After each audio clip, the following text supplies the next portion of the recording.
Scorpio family, what is going on? Welcome to the channel. I am Deborah. This is Purusha Intuitive, and we are looking at your weekly energy. So, I hope all is going well in your world, Scorpio. We are coming to the tail end of Mercury retrograde, which is kind of nice. So hopefully closing up any miscommunications, places that we need to talk about something, etc. It's a great time to do it right now to kind of deal with the old BS, right? The stuff that gets swept underneath the rug, etc. Depending on, what's going on in your world right now will kind of dictate how messy it is or feels. So whatever you're navigating through, I'm sending all the love. I definitely do personal readings. So if you want something a little more specific and individualized, definitely hit me up. I'm totally here for whatever support you need. All right, with that, let's get going. Sometimes I talk a little monotone, I was realizing. My sentences were sounding the same. Okay, so kind of like rising above, this reproach energy has been coming up a lot in the zodiac readings this week. I think it's just like, making better decisions for the situation, not getting into a fight, not having all this chaos, living that concept of being above reproach. It just makes things move fluidly, right? Way smoother. It's not saying don't say what you need to say, right?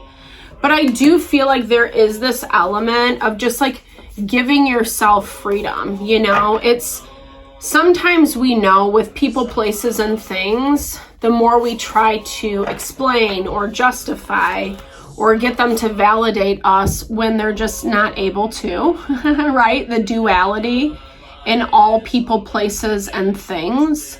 Recognizing that it does exist, right? It's the sun and the moon, the masculine and the feminine, the ego versus the authentic self.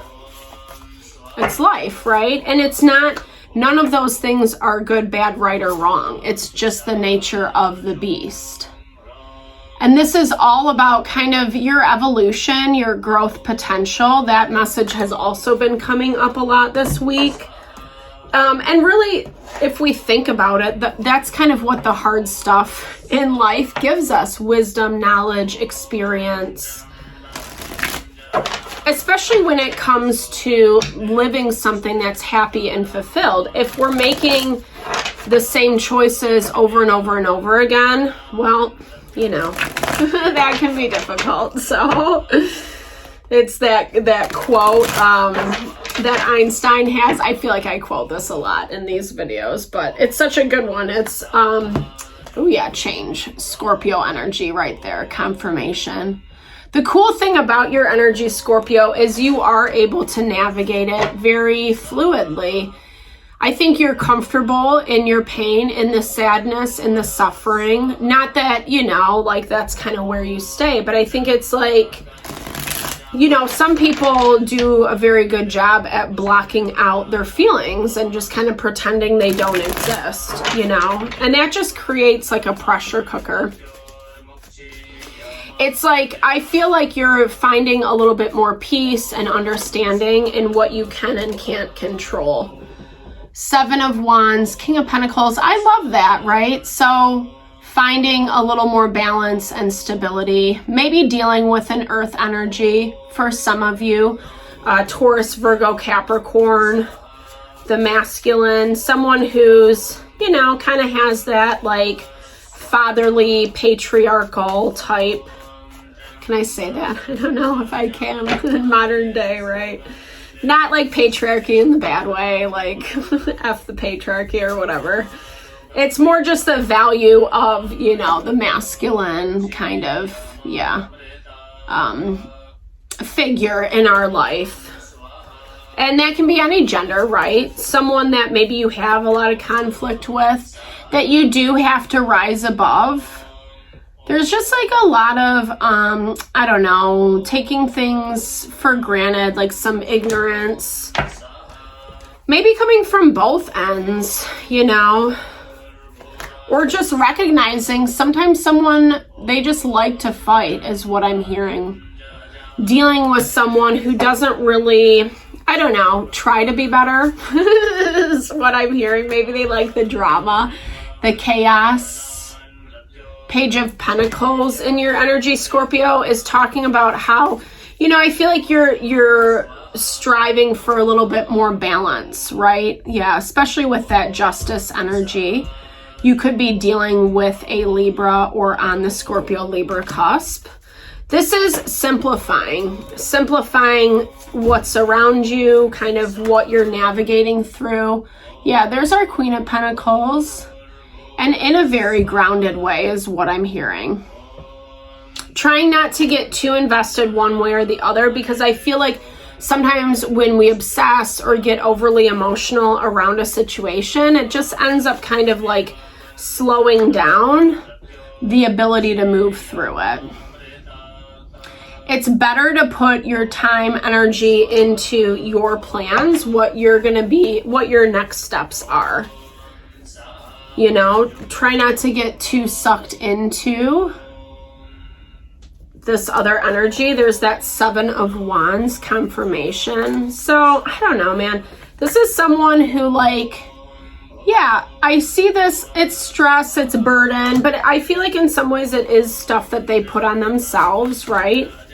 Like it's almost this like self-sacrifice. You could be dealing with a water sign, Cancer, Pisces, Scorpio. I feel like they don't really recognize it as that. They could get really emotional around situations. Maybe they also react out of that emotion pretty quickly because we have that fire energy in their environment, like kind of how they're exuding. But not really wanting, you know, to communicate. Communication is being blocked. And I don't know, maybe you've seen this about the situation in the past. Maybe you've already kind of been down the road with this person before. I feel like you're still kind of waiting on it, waiting to see. But I think that recognizing the duality is actually going to bring you a little bit further along. Because it still says, Scorpio, that you're still kind of like sitting in things. You know, you see it for what it is. The disconnect, the duality, but I think there's also this element of being a little bit more, again, like this Knight of Swords, right? Focused on what your next steps and plans have to be. He is a strategizer, right? He, you know, to me, he's like strategic in his moves, but that energy is being blocked for you. Maybe fixating a little too much on the situation. It's kind of blocking you from finding a little bit of peace, right? I get that 100%. So 6 of Cups, Lovers. So this is like soulmate energy, you know? This could be someone that, yeah, 9 of Cups. Okay. So I think kind of fixating too much on whatever this is, it ends up blocking this really amazing, beautiful energy for coming in. And that's what I think you have to make plans towards. This is just putting your feelers out there is what I'm hearing. I think I hear for you, Scorpio, you might be a little bit like nervous about what this looks like, etc. moving forward. But in the back of your mind, you know it needs to be done, right? If this person doesn't want to talk to you or doesn't want to deal with you or is kind of like their own martyr, like so be it, right? But I think that kind of goes back to that, pure abundance coming in with that Empress. So tapping into your power. I mean, this is like really the most amazing energy. Like this is being blocked right now. 6 of Cups, the Lovers, total soulmate energy. And it's exactly what you want. It's that wish fulfillment. And as soon as you turn your attention towards that and start making like strategic plans, it's like, boom. That's when like this abundance comes in, which is cool. You know, I think it's like, also this value of working with the duality. Like, to me, this is a lot about like working with the energy. There's always going to be the dualistic component in life. And as soon as we recognize what it is and make steps accordingly, the Emperor, and oh my gosh, guys, how amazing! The Emperor, the Empress. I love this. So this is divine counterpart. I mean, this is like all like the best cards. All we need is 2 of Cups. But yeah, I mean, so this is really kind of like, this is really powerful, Scorpio. You know, you might have had to deal with a really tough situation. You know, maybe not even wanting it to be that way, maybe having a lot of fear around. Oh yeah, Ace of Cups, that's dope too. We'll take that as well. It's just as good as the 2 of Cups because this really talks about pure potential. It's like the birth of something new love, new connection, new harmony. Whether you're looking for love or not, like it doesn't have to just be about love, right? Sometimes this is finding, you know, the perfect fit for us, essentially, whether that's, you know, in relationship or in community, in, you know, business, career, whatever your heart desires, like it's coming in. And I think it, you know, maybe came from a place of challenge, but that's part of the learning and growth lesson, because this is also something you're going to be able to bring to other people. So whatever this experience was, it's seeing it for what it was. Spiritual life is true life. Physical life is just a shadow. When I work on the spiritual reality, I am well aligned in the physical reality. It's so true, right? Like when we take care of our mind, body, soul, our emotional well-being, you know, it emanates from us, you know? So if we're kind of choosing low vibey energies, then that's what we're going to see in our environment. But if we're actually just like trying to like live above reproach, right? My mother says that. I accept doubt in my life. We don't always have to have the answers. That's part of the game. 1, 2, 3, 4 on the clock. So this evolution, right? Like sometimes we just have to go through the process. We do have karmic connections, meaning people, places, and things that are specifically in our life so we can learn that lesson, right? Hopefully, ideally. So this says doubt is a part of our reality. A doubt is not a weakness when I use it wisely. It makes me see life, the realities of life, more clearly. 100%, right? So, you know, it's our emotional guidance system. It is the gut instincts, our intuition. When something is saying, hey, it's not right, or you need to make this phone call, or you need to assess this situation, like it can be positive things too, right? Making strategic plans towards bringing in this dope connection, like something that's bringing wish fulfillment, abundance, like everything, you know, it's like actually pretty like amazing. And I shuffled, I think you saw, right? So that doubt, the gut instincts that we were having, what we're walking away from, the conflict, the BS, etc. I avoid judging myself, right? Sometimes we can really feel like we made a wrong decision, especially if we had instincts or we let something happen multiple times, you know? But in reality, judgments inside my mind are just opinions and distorted views of reality. I look at everything I have learned objectively. I work within myself to become more present and aware.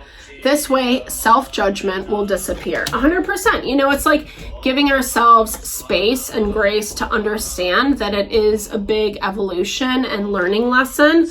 Not being too perfectionistic, you know.